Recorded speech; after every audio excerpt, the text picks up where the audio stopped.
Political stability যদি না থাকে, সেই দেশে এই যে উন্নয়নের যাত্রাটা অব্যাহত রাখা, উন্নয়নটাকে সাস্টেনেবল করা, এগুলো খুব কঠিন হয়ে দাঁড়ায়, যেটা আমরা বারবার লক্ষ্য করেছি।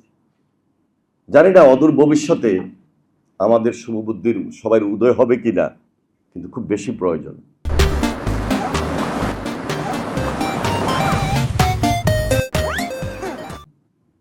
আমি এই যে প্রফেসর সাব্বির মোস্তফা যেটা বললেন, আমি ঢাকা ইউনিভার্সিটিতে applied chemistry and chemical technology থেকে পড়ালেখা করেছি ঠিকই, কিন্তু আমি ডিপার্টমেন্টে এত সময় আসলে দিতে পারি নাই। কারণ আমার রাজনৈতিক যে বয়স, জীবন, ম্যাক্সিমাম টাইম আমি স্কুল থেকে যেহেতু রাজনীতি করা শুরু করেছি, ম্যাক্সিমাম সময়টা আমি ছাত্র রাজনীতিতে সময় দিয়েছি। যার কারণে আমি কিন্তু আপনাদের মতো এক্সপার্ট হিসাবে নিজেকে হাজির করার মতো সুযোগ আমার হয় নাই। তবে বুয়েটের সঙ্গে আমার বিশাল এবং বিশেষ সম্পর্ক আছে। আমি ফার্স্ট ইয়ারে যখন ভর্তি হই, তার আগে আমি বুয়েটে পরীক্ষা দিয়েছিলাম। আমার ইচ্ছা ছিল যে আমি এখানে ইঞ্জিনিয়ারিং যে কোনো একটা সাবজেক্টে অ্যাটেন্ড করব, পড়ালেখা করব। এখানে উপস্থিত ডক্টর আব্দুল হাসিব চৌধুরী সাহেব, ওনার এক ক্লাসমেট, আমার খুব মানে রিলেটিভ এবং ফ্রেন্ড, কেমিক্যাল ইঞ্জিনিয়ার। তো আমরা দুজনে একসঙ্গে পরীক্ষা দিলাম। পরীক্ষা দেওয়ার পর ও টিকে গেল, আমি টিকলাম না।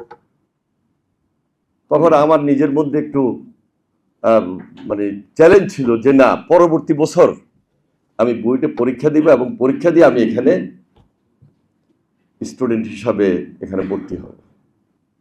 তা আমি ওর সঙ্গে তিতুমির হলে ও যখন ভর্তি হলো, খুব পড়ালেখা শুরু করে দিলাম। এর মধ্যে আমি কিন্তু ঢাকা ইউনিভার্সিটিতে চান্স পেয়ে গেছি। কিন্তু ঢাকা ইউনিভার্সিটিতে আমি পড়ালেখা করব, এই মন মেজাজটা আমি ধরে রাখতে পারিনি যে না, বুয়েটে আমাকে ভর্তি হতে হবে। তা আমি প্রথম বছর আমি এই তিতুমির হলে প্রায় আসা যাওয়া করা, রাত্রে থাকা পর্যন্ত, এইভাবে আমার ওই ফ্রেন্ডের সঙ্গে আমি এখানে ছিলাম, পড়ালেখা করেছি এবং আমার চ্যালেঞ্জটা ছিল যে আমি বুয়েটে ভর্তি হব। কিন্তু যেহেতু ওই যে ছাত্র রাজনীতির একটা ধারাবাহিকতা, স্টুডেন্ট মানে স্কুল থেকে কলেজ, কলেজ থেকে ইউনিভার্সিটি, যখন ঢাকা ইউনিভার্সিটি ভর্তি হয়ে গেলাম, তো আমি চিন্তা করলাম যে বুয়েটে গিয়ে ছাত্র রাজনীতির ক্যারিয়ার বিল্ড আপ করা যাবে না। আমি চিন্তা করলাম তাহলে আমি অ্যাপ্লাইড কেমিস্ট্রি, আর আমার বন্ধু ভর্তি হলো কেমিক্যাল ইঞ্জিনিয়ারিং, সাবজেক্টটা তো খুব কাছাকাছি, এবং অ্যাপ্লাইড কেমিস্ট্রি এবং কেমিক্যাল টেকনোলজি ওই বছরে ফার্স্ট অনার্স ডিগ্রি দেওয়া শুরু হলো। আমি ফার্স্ট ব্যাচের ফার্স্ট স্টুডেন্ট, মানে প্রথম আমরা ওই ব্যাচের স্টুডেন্ট। আমি সেখানে পড়াশোনার পাশাপাশি রাজনীতিতে আরেকটা ডিগ্রি নেওয়ার চেষ্টা করলাম, খুব বেশি। যাই হোক, আমরা এক সময় আমি যখন স্কুলে পড়াশোনা করি, তখন প্রেসিডেন্ট জিয়ার নেতৃত্বে খাল খনন কর্মসূচিতে যাই।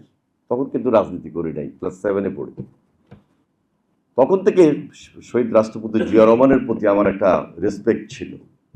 ওই ধারাবাহিকতায় যখন ঢাকা ইউনিভার্সিটিতে ভর্তি হয়ে স্টুডেন্ট পলিটিক্সের নেতৃত্বে আসার সুযোগ পেয়ে গেলাম, তখন বুয়েটের চিন্তাটা আমার মাথা থেকে সরে গেল যে না, অ্যাপ্লাইড কেমিস্ট্রিতে পড়েও ঢাকা ইউনিভার্সিটির টিচার হওয়া যায়।